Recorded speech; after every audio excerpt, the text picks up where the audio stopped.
शिक्षा मित्र थे और उनकी ड्यूटी बेलों में लगाई गई थी और रात दिन है जो काम करे, जिस दिन से इनको काम मिला था घर पे ढंग से बात भी नहीं करते थे और ना जो घर में सही से किसी से बोलते थे।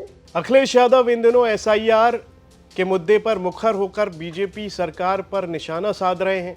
वहीं दूसरी ओर बीएलओ के मौत का जो आंकड़ा है वो बढ़ रहा है, तो अखिलेश यादव बीएलओ के साथ भी खड़े हुए नजर आ रहे हैं, उनकी आवाज़ बन रहे हैं, कह रहे हैं कि बीएलओ के ऊपर ज़रूरत से ज़्यादा प्रेशर डाला जा रहा है। तो ऐसा ही देखने को मिला अखिलेश यादव की एक प्रेस कॉन्फ्रेंस में, जहां पर एक मृतक बीएलओ विजय कुमार वर्मा की पत्नी उनकी प्रेस कॉन्फ्रेंस में पहुंचती है और रोते हुए अपना दर्द बयान करती है। आइए नज़र डाल लेते हैं। मेरे शिक्षा मित्र थे और उनकी ड्यूटी बेलों में लगाई गई थी और रात दिन है जो काम करे, जिस दिन से इनको काम मिला था घर पे ढंग से बात भी नहीं करते थे और ना जो घर में सही से किसी से बोलते थे और सुबह चले जाते थे, शाम को 5 साढ़े 5 बजे आते थे।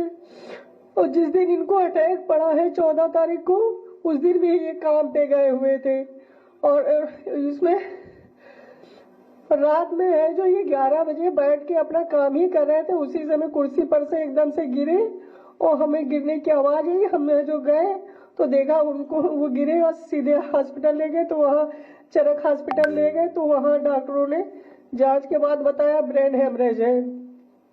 और यहाँ उसके बाद भी इनको धमकी मिलती थी कि है जो काम पूरा नहीं करोगे तो एफआईआर होगी और है जो एक दिन में है जो 100-200 फार्म कंप्लीट करिए। आप बताइए एक दिन में 100-200 फार्म कैसे कंप्लीट करेंगे?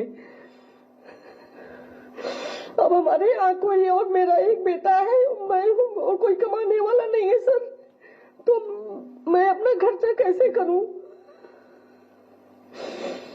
और जिस दिन भी इन्होंने काम किया है उस दिन का भी मेरे पास सबूत है, सब है। और यहाँ पे है जो डीएम साहब कह रहे हैं कि ये पहले से कार्य मुक्त थे। कार्य मुक्त जिस दिन इन्होंने 14 तारीख को काम किया, तो बताइए कार्य मुक्त कैसे थे? ये झूठी रिपोर्ट इन लोगों ने निकाल दी कि कार्य मुक्त थे, कि बीमार थे, उनको पहले से कार्य मुक्त कर दिया गया। कार्य मुक्त कैसे कर दिया गया जब 14 तारीख को इन्होंने काम किया है और 8:30 बजे है जो मोबाइल पे भी काम भेजा है सुपरवाइजर की? तो आप ही लोग बताइए कैसे कार्य मुक्त थे? ये जो झूठी रिपोर्ट निकाली जा रही है, कोई भी हमें प्रशासन तरफ से कोई भी है जो मदद भी नहीं मिली, ना कोई आया, ना कोई मदद करने की कोशिश करी है मेरे को। किसी ने 2 शब्द भी नहीं कहा, उल्टा है जो सब है जो झूठा आरोप लगा रहे हैं।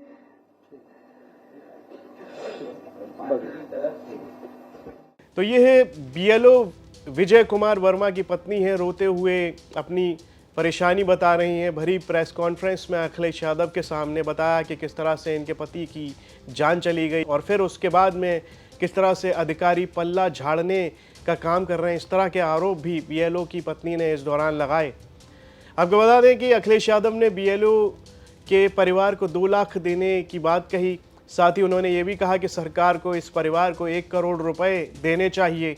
ये सोची समझी रणनीति साजिश षड्यंत्र है कि बाबा साहब भीमराव अंबेडकर जी के दिए हुए संविधान के तहत जो हमें वोट डालने का अधिकार है, उस अधिकार को छीनने की तैयारी है।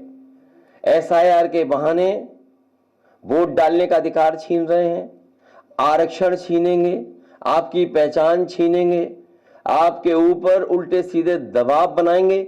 जब सरकार के लोग इसी बात पे दबाव बना रहे हैं कि वो ड्यूटी पे ही नहीं थे, पहले से ही बीमार थे। और कल रात जब मैं फतेहपुर में गया था, उन सुपरवाइजर के परिवार के लोगों से जब मैं मिला हूं, उनसे जो बातचीत हुई है, उस बातचीत के दौरान उनकी बहन, उनके परिवार, उनके तमाम जो सहयोगी साथी थे, वो यही बता रहे थे कि उनके ऊपर लगातार सरकार के माध्यम से दबाव बनाया जा रहा था कि जल्दी करिए। तो यहाँ पर एक और अखिलेश यादव हैं जो एसआईआर के मुद्दे पर बीजेपी सरकार को घेर रहे हैं, कह रहे हैं कि इसकी समय सीमा बढ़ाई जानी चाहिए।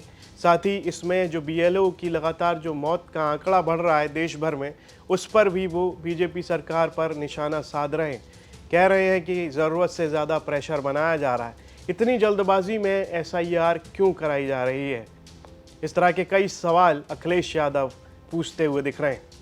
इस पर आपकी क्या राय है, कमेंट बॉक्स में लिखकर हमें ज़रूर बताएं और यूपी से जुड़ी तमाम खबरें देखने के लिए आप देखते रहिए यूपी तक।